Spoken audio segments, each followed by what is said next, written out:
모든 성도님들에게 하나님의 은혜가 충만해지는 귀한 은혜의 시간이 되어지기를 예수님의 이름으로 축원합니다. 오늘 말씀을 가지고 한 단계 올라가기 위한 디딤돌이라는 제목으로 말씀을 나누도록 하겠습니다. 제가 저번 주에 특별히 찬양대회 하나의 부탁을 드렸습니다. 오늘 하나님께 올려드린 찬양의 제목은 이런 교회 되게 하소서입니다. 몇 달 전에 이 찬양을 하나님께 올려드린 걸로 기억하고 있는데 다시 한번 이 찬양을 하나님께 올려드리고 우리 성도님과 나눈 이유는 의미가 있습니다. 찬양의 가사가 이렇습니다. 진정한 예배가 숨쉬는 교회, 주님이 주인 되시는 교회, 믿음의 기도가 쌓이는 교회, 최고의 찬양을 드리는 교회, 말씀이 살아 움직이는 교회, 성도의 사랑이 넘치는 교회, 섬김과 헌신이 기쁨이 되어 열매 맺는 아름다운 교회, 주님의 마음 닮아서 이웃을 사랑하는 교회, 주님의 영광을 위해서 빛 대신 주님 전하는 교회, 사랑의 불꽃이 활짝 피어나 날마다 사랑에 빠지는 교회, 주께서 사랑하는 우리 교회가 이런 교회 되게 하소서. 아멘이십니까? 이런 교회가 우리 교회 되기를 경건한 성도라면, 그리고 하나님의 몸된 교회를 사랑하는 성도라고 하면 사모할 것입니다. 그리고 그렇게 되어지기를 기도할 것이고요. 그런 섬김을 통하여서 그런 교회를 만드실 것입니다. 하지만 이런 교회가 정말 한국 교회 가운데 있을까요? 아니, 지구상에 이런 교회가 존재하기는 하는 것일까요? 단지 우리의 바람이고 이상이고 꿈속에서만 존재하는 교회는 아닐까라는 생각을 한번 해보게 됩니다. 오늘 찬양의 가사와 같이 우리가 꿈꾸는 교회, 은혜가 넘치고 교회의 모델이 될 만한 교회가 소개되어 있습니다. 바로 오순절 강림 이후에 세워진 초대교회입니다. 사도행전 2장 43절과 47절에 의하면 우리가 꿈꾸는 교회다운 모습이 그려지고 있는데, 먼저는 말씀의 역사가 초대교회 가운데 있었습니다. 하나님의 뜻이 가감없이 선포되어지고 또한 그 하나님의 말씀에 순종하는 성도들, 그리고 그렇게 살아가기 위해서 부단히 노력하고 고군분투하는 그 삶에 있어서 기쁨이 넘친다라고 성경에 기록되어져 있고요. 또 번째, 그 기쁨과 은혜의 공동체를 이룸으로 인하여서 성전에 모이게 힘썼고요. 모이면 말씀을 나누고 기도하고 전도하는 그 일에 자신의 모든 삶을 드렸다라고 기록되어져 있습니다. 세 번째는 성도 간의 깊은 교제와 배려가 있었습니다. 자신이 가지고 있는 것을 가감없이 나눌 수 있는 넉넉한 마음이 있었고요. 계산하거나 이율 타산적인 부분이 아니라 하나님께 주신 은혜 거저 주셨으니 거둬 주겠다라고 하는 그런 나눔의 모습도 있었습니다. 성도 간의 깊은 교제와 배려가 있었고요. 그리고 네 번째, 예배가 회복되어지고 하나님을 찬미하고 사람들에게 칭송받고 구원받는 부흥의 역사가 일어났던 교회가 초대교회, 우리가 꿈꾸는 교회, 바로 사도행전 교회였습니다. 우리가 꿈꾸는 교회의 공동체의 모습이 그대로 그려지고 있다라고 보여지면 되겠습니다. 그러면 성령이 충만하고 그 어떤 핍박과 협박에도 거침없이 복음을 전하는 그 담대함, 그리고 날마다 주님을 믿는 제자의 수가 많아지는 하나님께 기뻐하시는 교회는 흠도 없고 문제도 없는 것일까요? 예배의 은혜가 있고 찬양이 흘러넘치고 성도 간의 사랑과 섬김이 충만하고, 옆에 계신 성도님 한번 보십시오. 성도의 얼굴만 봐도 평강이 있을 것 같은 이 교회에는 문제도 없고 흠도 없는 것일까요? 오늘 보면 6장 1절에 보면 그때로 시작하고 있습니다. 그때에 라고 하는 이 말씀이 배경이 되어지는 게 사도행전 5장 12절과 42절의 말씀입니다. 사도행전 5장 12절과 12절에 의하면 사도들이 표적과 기사로 많은 사람들이 죽게 돌아오는 역사가 있었습니다. 이 사실에 대해서 기뻐하고 즐거워해야 되는 대제사장들과 사두개인이 기뻐하기보다는 시기하기 시작했습니다. 일로 인하여서 제자들을 감옥에 가두었지만 주의 사자가 밤에 나타나셔서 옥문을 여시고, 그리고 그 제자들을 그 감옥에서 나오게 했습니다. 이 핍박과 이 고난 가운데 제자들이 가만히 있었어야 되는데, 역시 나온 그날부터 성전이든 집이든 어디에서든 간에 예수가 그리스도 되심을 증거하는 삶을 멈추지 아니하였다라는 거예요.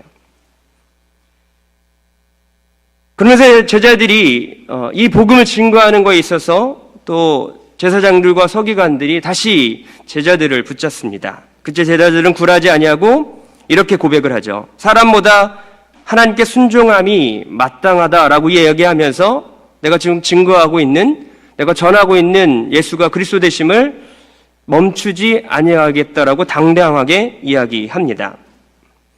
사도와 교회는 핍박이 있으면 있을수록 성령의 역사가 식을 줄 몰랐습니다. 날이 가면 갈수록 제자의 수가 날로 더하여졌다라고 성경이 우리에게 증거해주고 있습니다. 하지만 이런 교회와 공동체라도 핍박, 문제와 육장의 갈등은 없는 것이 아니다라는 거예요. 그 안에 문제와 갈등은 여전히 존재합니다. 사도행전은 문제로 시작하여 문제로 끝나는 성경입니다. 사도행전 1장은 누구로 시작을 하고 있죠? 바로 제자로부터 시작을 하고 있습니다. 근데 사도행전 1장을 열고 있는 이 제자들은 어떤 사람들이었습니까? 예수님을 부인하고 배반하였던 사람들이었습니다. 예수님이 결정적으로 십자가 지실 때 나는 예수의 제자다. 그리고 나는 예수를 믿고 따르기로 작정한 제자다라고 이야기하지 아니하고 배반하고 떠났던 사람들입니다. 근데 그들이 교회를 열고 있어요. 이게 사도행전 1장의 역사입니다. 사장은 어떻게 말씀하고 있냐면 그 공회가 사도들이 복음 전하는 것을 방해하고 있습니다. 핍박이 있었다라는 것이죠. 5장은 우리 성도님들 잘 알다시피 아나니아와 삽비아 사건으로 인하여서 교회가 하나님에 대한 경외감을 다시 한번 깨닫게 되어진 계기가 있었습니다. 하나님의 역사가 있고 교제가 있고 날마다 자기의 것을 가감없이 베풀던 그 교회 가운데 어떤 사건이 있었냐면 자신의 것을 드리겠다라고 고백하였지만 속이는 역사가 있었고 그리고 예배 드리러 오다가 죽게 되어지는 정말 놀랄만한 사건이 있었던 것이죠. 그래서 교회가 다시 한번 경외감이 들었고 두려움이 들기 시작했습니다. 7장 마지막은 누가 순교하신지 아시겠죠? 7집사의 대표인 스데반이 돌맞고 순교하는 사건이 기록되어져 있습니다. 8장은 교회를 핍박하는 사도 바울에 대해서 기록하고 있고요. 12장은 야고보의 순교와 베드로의 투옥이 기록되어져 있습니다. 12장부터는 베드로가 아닌 사도 바울로 이 역사가 시작되어지고 있음을 성경에 기록되어져 있는데 사도 바울을 우리 성도님 잘 알다시피 그 사역하는 곳마다 핍박이 있었어요. 그리고 사도 바울을 죽이기 위해서 몸에 칼을 차고 다니는 유대인 40명 혈사단이 쫓아다니기도 하였습니다. 더 나아가서 세운 교회를 통하여서도 부응하기보다는 핍박을 받기도 하고 고린도후서를 보게 되어지면 당신이 사도 맞습니까? 라고 지탄을 받기도 하였습니다. 사도행전 마지막을 보게 되어지면 어떻게 마무리가 되어지냐면 사도 바울이 순교하는 곳으로 갈무리를 하고 있습니다. 그러니 사도행전은 문제로 시작하여서 문제로 끝나는 성경이다라고 해도 과언이 아닐 정도로 핍박과 갈등과 문제가 있었습니다. 보십시오. 성령이 충만하고 복음이 고난을 이기고 하나님을 향한 열정을 식지 아니하고 복음을 증거한다 할지라도 고난과 갈등은 여전히 교회 가운데, 개인 가운데, 공동체 가운데 존재한다라는 거예요. 어찌 보면 주님이 다시 오시기 전까지는 이 고난과 갈등은 없어지지 않는다고 해도 과언이 아닙니다. 그렇다면 교회 안에 문제와 갈등이 일반적인 상황이고 당연한 것이라고 한다면 이런 상황에서 우리가 가져야 할 통찰력과 영적 지혜는 무엇일까요? 첫 번째는 문제없는 곳은 없다입니다. 그냥 인정하시면 됩니다. 성령이 충만한 그리고 지구상에 이런 교회가 없을 만한 초대교회 가운데서도 이런 문제와 갈등, 고난은 여전히 있었다라는 거예요. 그렇지만 단 지혜롭게 해결하는 곳은 있다예요. 다시 말씀드리겠습니다. 문제없는, 갈등 없는, 핍박 없는 교회는 없다. 그렇지만 잘 지혜롭게, 은혜롭게 해결할 곳은 있다입니다. 구체적으로 6장이 어떤 문제가 있었는지 살펴보도록 하겠습니다. 첫 번째는 행정적인 일에서 문제가 있었던 것 같습니다. 매일 구제에 의존했던 헬라파 과부들이 구제에 빠지는 일이 벌어져서 원망이 커졌던 것 같습니다. 1절의 말씀을 보면 더욱 알 수가 있는데 새 번역으로 한번 보도록 하겠습니다. 그것은 자기네 과부들이 날마다 그 음식을 나누어 받는 일에 소홀히 여김을 받기 때문이었다라고 번역하고 있습니다. 구제에서 빠지는 일에 대해서 대수롭지 않게 여기는 소홀히 여긴 때문에 바로 히브리파 과부들이 원망하기 시작했다라고 성경이 이야기하고 있습니다. 성도님들, 원망이라고 하는 것이 어느 날 갑자기 나타나는 게 아니에요. 서운함이라고 하는 것이 커지면 반복이 되어지면 원망으로 드러나게 되어 있습니다. 구제의 대상에서 헬라파 과부들이 계속적으로 누락되는 일들이 있었던 것 같습니다. 하지만 사도들은 그거에 대해서 크게 문제 삼지 않았던 것으로 보입니다. 이로 인하여서 히브리파 과부들이 서운한 감정이 들었던 것 같아요. 근데 이 서운한 감정이 원망으로 커졌는데 이 원망을 어디에 화살을 돌렸냐면 사도들에게 돌리지 아니하고 헬라파 과부들에게 화살을 돌리고 있습니다. 그래도 사도인이 그 원망을 돌리기에는 참 어려웠겠죠. 그러다 보니까 제자의 수는 더 많아지고 교회는 더 부흥하다 보니까 히브리파 과부들이 받았던 구호 음식이 나눠지게 되어지고 헬라파 이방인 그 유대인들이 들어오는 것을 보게 되어지니 그 일들이 자꾸 누락되어지고 자신들이 받았던 것들이 적어지니 원망하는 것으로 보여집니다. 사람마다 사는 곳이 다 그렇듯 균형을 잘 지켜야 되겠지만 사람이 하는 일이기 때문에 여러 가지 이유 때문에 객관적이지 못할 때가 있습니다. 뿐만 아니라 사람이 아무리 객관적으로 노력한다 할지라도 받아들이는 사람에 따라서 서로 서운한 마음이 들기 마련이죠. 그래서 문제가 생기고 갈등이 생겨나기 마련입니다. 이런 갈등과 문제에 대해서 사도들은 즉각적으로 반응했음을 알 수가 있습니다. 그리고 모든 제자들을 불러서 이 갈등에 대한 파악과 대안에 대해서 이야기를 합니다. 이전의 말씀을 보면 우리가 하나님의 말씀을 제쳐놓고 접대를 일삼는 것이 마땅하지 아니하다라고 고백하면서 이 갈등의 문제를 히브리파 과부에게 돌리지 아니하고 자신들의 연약함으로 돌리고 있음을 발견하게 됩니다. 어쨌든 이 일로 인하여서 사도들이 하나님의 말씀을 전하는 일과 기도하는 일에 소홀해졌음을 알게 되는 계기로 삼았다라는 거예요. 사도들은 이 문제와 갈등을 해결할 방안을 제시하는데 다시 2절의 말씀입니다. 우리가 하나님의 말씀을 제쳐놓고 접대를 일삼는 것이 마땅하지 아니하니. 그리고 4절의 말씀입니다. 우리는 오로지 기도하는 일과 말씀 사역에 힘쓰니라. 사도들은 문제와 갈등 속에서 자신들이 해야 할 사명과 교회의 존재 목적, 공동체의 취지가 무엇인지 다시 깨닫기 시작했더라는 거예요. 일을 하다 보면 존재 목적, 사명과 방향을 상실할 때가 있습니다. 그럴 때 우리는 다시 멈추고 자신의 존재 목적, 우리가 하나님께서 우리를 부르신 그 존재 목적이 무엇인지, 우리에게 주신 사명이 무엇인지, 그리고 나에게 개인적으로 주신 공동체에게 주신 비전과 목표가 무엇인지 다시 점검하고 마음을 다잡고 방향을 재조정할 필요가 있다는 거예요. 이것을 사도들이 지금 깨달았다는 거예요. 교회는 실리를 목적으로 존재하는 공동체가 아니죠. 하나님의 교회마다 성도마다 주신 비전과 사명이 다 각기 다릅니다. 이 비전과 사명이 무엇인지 다시 깨닫는 기회로 삼았던 것이 오늘 바로 사도들이었다라는 거예요. 이제 상반절을 다시 한번 보도록 하겠습니다. 12제자가 모든 제자를 불러 이르되, 이 깨달은 존재 목적과 방향과 자신을 다시 한번 성찰한 다음에 했던 대안이 뭐냐? 모든 제자를 다 불러 모았다라는 거예요. 여기서 알 수 있는 게 무엇이냐? 성령 충만한 교회는, 하나님 기뻐하시고 건강한 교회는 문제도 없고 갈등이 없는 것이 아니라 서로의 불편함을 서로 나누고 서로 지을 수 있는 교회가 건강한 교회라는 거예요.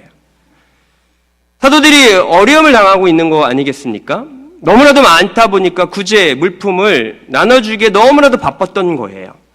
말씀과 기도가 그냥 하늘에 뚝 떨어지는 게 아니거든요. 부단한 노력이 있어야 한편에 설교가 나올 수가 있는 거거든요. 그런데 너무 행정적인 일이 바쁘다 보니 일들을 감당할 수가 없어서 자신의 본연의 모습, 사명을 소홀히 했다라는 거예요. 그런데 이 모든 것들을 스스로가 다 감당하려고 한 것이 아니라 모든 제자를 불러서 의논하고 이 불편함, 이 짐들을 서로 나누었다라는 거예요. 교회가 바로 이런 곳입니다. 우리의 아픔, 우리의 짐들, 우리의 어려움들을 서로 나누는 곳, 이게 바로 교회라고 하는 거예요. 사람 사는 곳은 갈등이 없을 수 없으나 그 짐을 나눌 수 있는 곳, 그게 바로 교회라고 하는 겁니다. 소통과 짐을 나누는 마음을 통해서 원활한 관계를 유지하는 것, 그게 바로 건강한 교회, 하나님께서 기뻐하시는 교회이고, 사도행전의 2장에 이야기하고 있는 교회의 가장 원동력이 된다라는 거예요. 우리는 단지 사도행전 교회가 성령 충만하고 서로 나누고 제자의 수가 더 많아졌다, 그거에 초점을 맞추고 있지만 일련의 과정을 보면, 성경 전체를 보게 되어지면 문제와 갈등 속에서 교회는 끊임없이 그 짐들을 나누었고 서로 기도하였고 본질로 돌아갔고 하나님 앞에 엎드리는 계기를 삼았다라는 거예요. 그렇기 때문에 그 교회가 우리가 꿈꾸는 교회, 우리가 사모하는 교회, 우리가 꿈에서나 사모하는 교회가 될 수 있더라는 거예요. 하나의 영상을 보도록 하겠습니다. 생소하시죠? 이 3부의 영상을 하나 보는 거 하나 보도록 하겠습니다. 맞습니다. 제 40대가 제일 많고요. 제일 많고 40대, 50대까지 하면, 그 이상까지 하면 한 40% 정도 될 것 같습니다. 남편분들이 그렇게 항변하시는 경우가 많죠. 도대체 내가 잘못한 게 뭐냐, 나는 때린 적도 없고, 그리고 도박을 한 것도 아니고, 술을 마신 것도 아니고, 바람을 핀 것도 아니고, 도대체 내가 왜 이 나이 이혼을 당해야 되느냐, 그렇게 말씀을 하시는 경우가 많은데, 그 내면에는 수십 년 동안 서로 간에 주고받았던 상처가 있는 경우가 많고요. 결혼 초기부터 이제 이게 쌓여, 특히 이제 여자분들이 가슴 속에 상처가 많이 쌓이는 것 같아요. 그래서 계속 쌓여 있다가 근데 남자들은 그걸 몰라요. 모르고 있는데 어느 순간 이게 빵 터지는 거죠.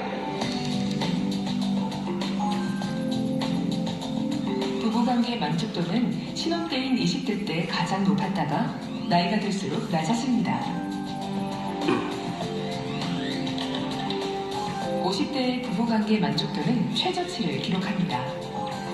60대 이후의 만족도는 미세하게 높아지지만 다시 40대 이전으로 회복하지는 못합니다.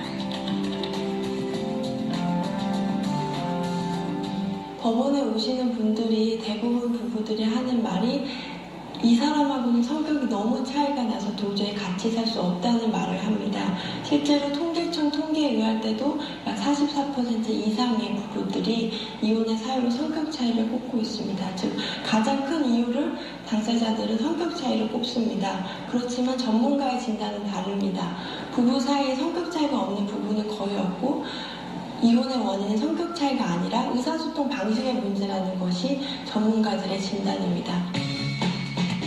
미국 워싱턴 의과대학의 가트만 박사는 러브랩이라는 방을 만들어 주말이면 여러 부부들을 초대해 집에서와 똑같이 생활하게 했습니다. 그리고 그들의 모습을 비디오로 담았죠.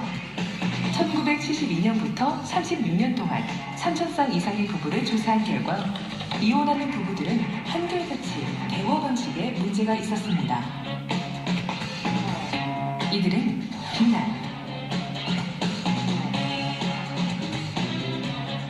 방어,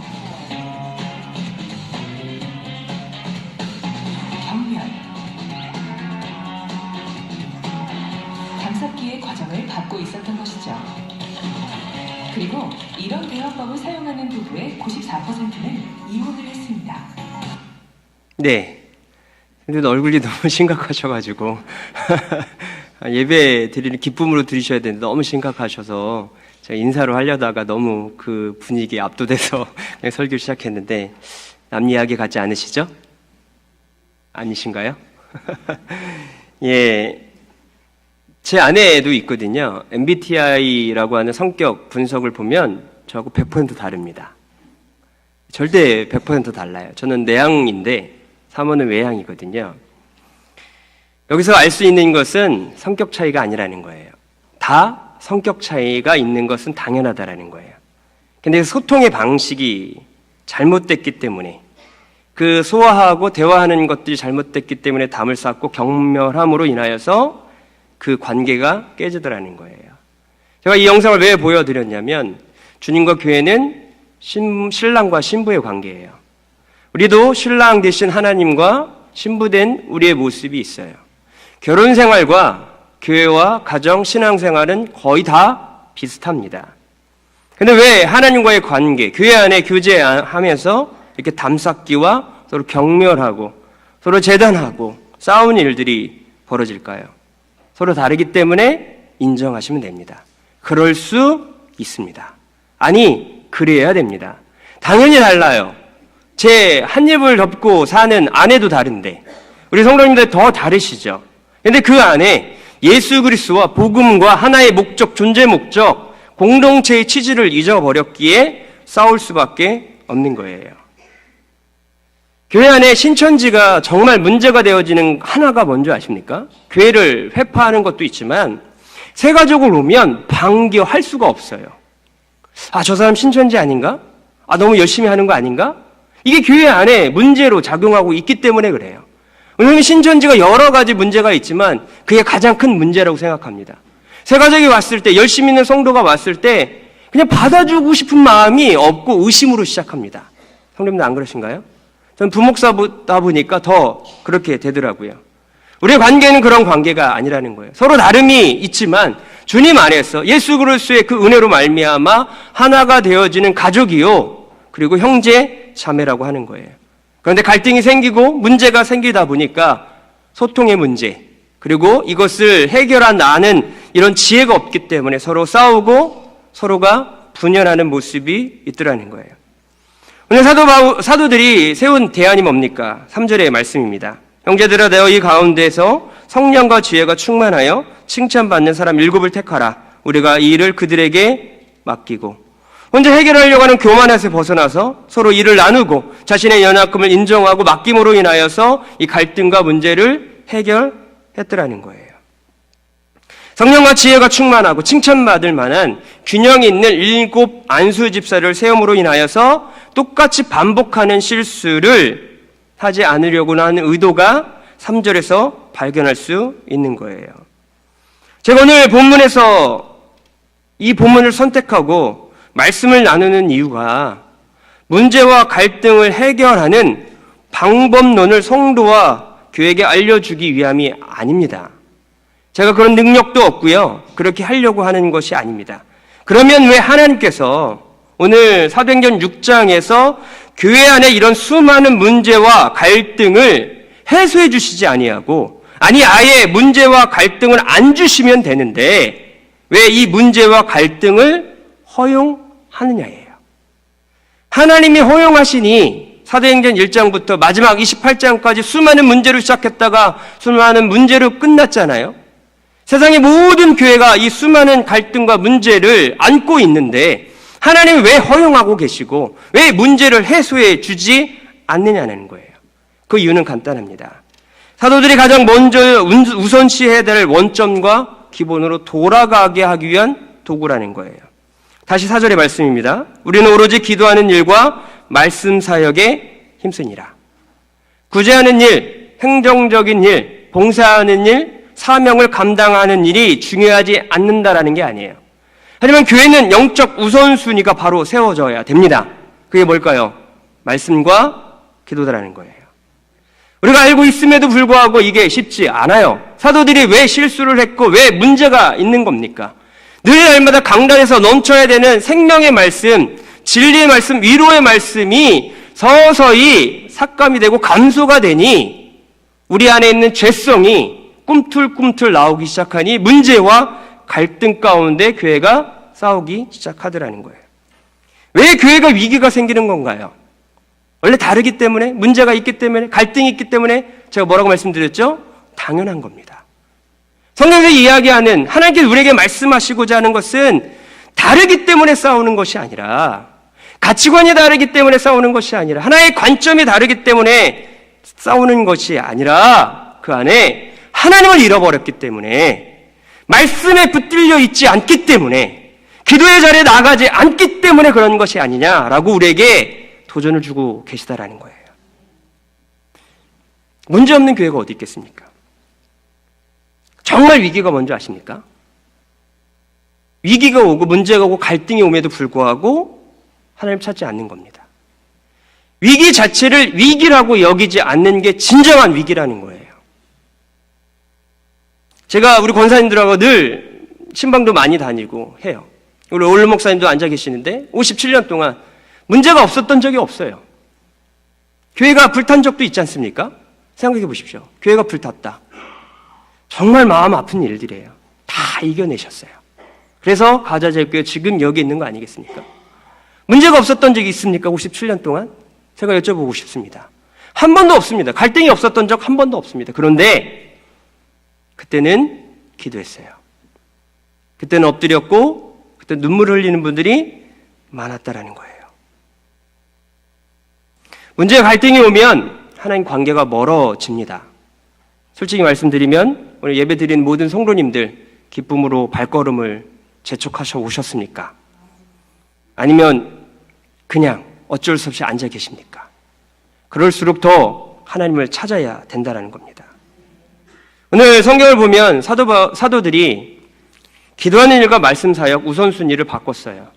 제가 생각하는 건 말씀 사역이 먼저인데 기도 행위에 대해서 먼저 했습니다. 기도하는 일과 말씀 사역에 힘쓰니라. 왜 기도를 먼저 했을까요? 기도 행위는 하나님께 도움을 구하는 마음의 표현이자 의지의 행동의 표현이기 때문에 그래요. 아까 장로님께서도 기도하셨지만 이 문제, 내 마음이 회복돼야 되는데 마음은 있지만 우리가 구원할 능력이 우리에게 없습니다. 교회가 문제가 있고 갈등이 있는데 해결할 능력이 우리에게 없습니다. 그러니 기도하는 거예요. 그러니 말씀을 달라고, 그러니 은혜를 달라고 기도하는 거예요. 그게 바로 기도입니다. 우리의 의로움으로 하나님께서 한 번도 우리에게 은혜를 주신 적이 없습니다. 믿음이라고 하는, 기도라고 하는, 헌신이라고 하는 매개체를 통하여서 우리는 아무것도 할 수 없으니 하나님 구원해 주시고 도와주십시오 라고 하는 것, 그게 기도입니다. 그런 마음이 있을 때 말씀을 통하여서 강단에서 흘러넘치는 위로의 생명의 말씀이 선포되어질 수 있는 거예요. 그리고 마지막에 뭐라고 이야기하냐? 힘써야 된다라고 이야기합니다. 새 번역본을 보면 헌신하다, 몸과 마음을 바쳐 있는 힘을 다하여서 해야 된다라고 이야기합니다. 우리 성도님 잘 알다시피 하던 걸 멈추다가 다시 시작하려면 얼마나 힘이 드는지 잘 아실 거예요. 운동도 그렇고요. 영적인 것도 모두 다 포함이 됩니다. 늘 하던 대로 하던 사람은 운동하기가 쉬워요. 근데 멈췄다가 다시 운동하려면 굉장히 어려운 것처럼 기도하는 거, 예배하는 거, 하나님께 나아가는 경건한 모든 것들이 2배, 3배, 10배는 힘든 거예요. 그러니 예배하기 어려울 때 젊은 목사 설교 듣지 않아도 되니까 앉아라도 계시기 바랍니다. 기도하러 오셨는데 금요 초이라 기도하러 왔는데 마음이 너무 아파서 울고라도 싶은데, 그리고 저기 천보산이나 여러 가지 기도원에 가서 기도라도 하고 싶은데 기도가 안 나오잖아요. 그래도 그 자리를 한번 찾아 가보시길 바랍니다. 가고 계속 가다 보면 하나님이 만져주셔요. 그러면 우리의 의로움을 위해서 기도하는 것이 아니라 그냥 눈물이 터져요. 그리고 마음을 어루만져 주시고 상책이 난 마음을 싸매 주셔요. 이게 하나님의 방법입니다. 하던 걸 멈추면 얼마나 회복하기 어려운지 몰라요. 2층이 많이 비어있는데 마음이 아파요. 중간중간 비어있는 자리가 많이 있습니다. 저보다 우리 성도님 누구인지 아시지 않습니까? 어려울수록 더 예배의 자리 지키고 은혜의 자리를 지킬 때 하나님께 부어주시는 은혜가 있을 줄 믿습니다. 그로 인한 결과가 7절의 말씀입니다. 하나님의 말씀이 점점 왕성하여 예루살렘에 있는 제자의 수가 더 심히 많아지고 허대한 제사장의 무리도 이 도에 복종하니라. 아멘. 더욱 하나님의 말씀이 왕성해지는 거예요. 은혜는 은혜를 낳습니다. 순기능은 순기능을 낳기에 마땅합니다. 부정하면 부정이 나오고요. 불평하면 불평으로 그 열매를 맺을 수밖에 없어요. 근데 말씀을 심고 기도로 심으면 더 말씀이 왕성해져서 제자의 수가 더 많아질 수밖에 없어요. 왜? 은혜가 있으니. 거기 생명이 있으니 하나님의 마음이 그 심령까지 찾아가서 어루만져 주니 제자의 수가 더 왕성하게 많아질 수밖에 없고, 더 나아가서 제사장이 이 도에 복종하는 역사가 일어나더라는 거예요. 갈등한 문제를 통해서 하나님의 의도가 발견되어져 성령의 지혜로 지혜롭게 해결하니 하나님 말씀이 더 왕성해지더라는 거예요. 보십시오. 이 문제와 갈등을 통해서 하나님께서 일하시는 것을요. 하나님은 여러 가지 방법으로 일하십니다. 이 문제와 갈등은 믿음의 한 단계를 올라가기 위한 디딤돌로 주셨다라고 하는 거예요. 문제와 갈등은 걸림돌이 될 수도 있지만 디딤돌이 될 수도 있습니다. 문제와 갈등 없는 개인과 공동체와 사회와 국가가 어디 있겠습니까? 심지어 하나님의 임재가 있는 교회 공동체 개인의 삶 가운데도 수많은 문제와 갈등 가운데 우리가 눈물 지을 수밖에 없어요. 근데 이 갈등과 문제에 넘어지지 마시고 이 문제와 갈등을 통하여서 우리가 왜 존재하는지, 하나님께서 우리를 왜 부르셨는지에 대한 존재의 가치와 목적과 방향을 찾는 기회로 삼으시고, 더 나아가 함께 이 문제를 해결하시고 더 나아가서 개인과 교회가 한 단계 더 업그레이드 되는 디딤돌로 삼는 우리 믿음의 성도님들 되어지길 소망합니다. 이용하셔야죠. 밟고 일어나셔야죠. 사단이 걸림돌로 우리를 넘어지게 합니다. 하지만 하나님은 이걸 통해서 밟고 올라가기를 원하시는 것, 그게 바로 하나님의 방법이자 하나님의 섭리라는 거예요. 성경은 문제로부터 시작합니다. 인류의 역사는 죄로부터 시작했다라고 과언이 아니죠. 아담의 실수와 잘못으로 인류의 역사가 시작됩니다. 그리고 가인이 아벨을 죽이고요. 그 다음에 홍수의 심판이 있고요. 그리고 수많은 공동체와 사회와 국가의 문제가 확산되어지는 게 구약의 이야기입니다. 신약도 마찬가지입니다. 13권의 서신서를 쓰는 사도 바울이 서신서를 썼었던 목적이 뭔지 아십니까? 칭찬이 아니에요. 교회에 대한 문제에 대한 해결함, 그리고 어떻게 하면 이것을 지혜롭게 해결할 것인가에 대한 마음이 담겨져 있는 서신이 우리 신약성경 대부분의 13권의 서신이라는 거죠. 대표적인 교회가 고린도 교회입니다. 좋은 사역자가 있었어요. 베드로도 있었고 아볼로도 있었고 바울도 있었어요. 이름만 대면 너무나도 유명한 정말 시대적 인물들이 다 고린도 교회의 사역자였어요. 12장을 보게 되어지면 성령의 은사가 충만했던 교회예요. 신유의 은사부터 시작해서 방언, 예언, 이 수많은 것들이 다 고린도 교회에 있었어요. 그런데 수많은 문제가 산재되어 있다라고 성경에 기록되어져 있어요. 우리가 다니는 교회가 고린도 교회보다 더 나은 모습이 있다라고 어느 누가 감히 장담할 수 있겠습니까? 우리가 다니는 교회 역시 파벌이 있고 술 문제, 음행의 문제, 이런저런 갈등과 문제가 집약적인 곳일 수도 있습니다. 드러나지 아니하여서 그렇지.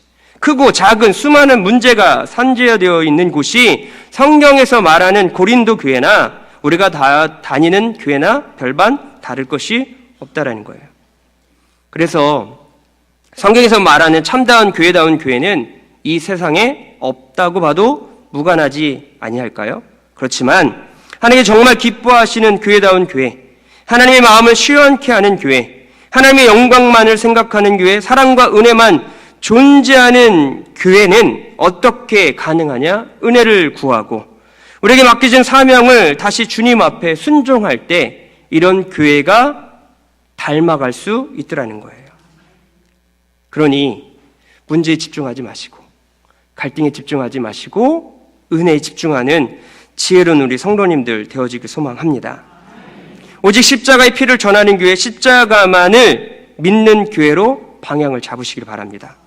온전치 않게 오히려 하나님의 은혜로 유지해 나가는 교회, 성령의 도우심이 없이는 안 된다라고 하는 그런 마음, 십자가만을 붙들고 십자가만의 피만을 전하는 교회가 되기 위해서 부단히 노력하고 방향을 잡고 걸어가는 우리 성도님들 교회가 되어지길 소망합니다. 상처받을 때 최고의 약은 사람이라고 합니다. 비를 맞으며 혼자 걷는 사람에게 우산이 필요한 것 같지만 사실 함께 우산을 쓰고 갈 사람이 필요하다고 합니다.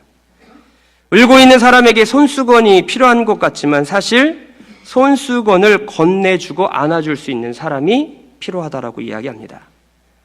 슬픔에 잠겨 술을 마시는 사람에게 술이 필요한 것이 아니라 함께 마음을 나눌 사람이 필요하다라고 이야기합니다. 짧은 목회 경험이지만 교회 안에서 상처를 받으면요, 교회를 통해서 회복할 수 있더라고요. 성도에게 상처받잖아요. 성도를 통해서 회복할 수가 있습니다. 하나님께 상처받으시면 하나님만으로만 회복할 수 있다라는 거예요. 상처받는 사람에게 최고의 약은 바로 사람입니다.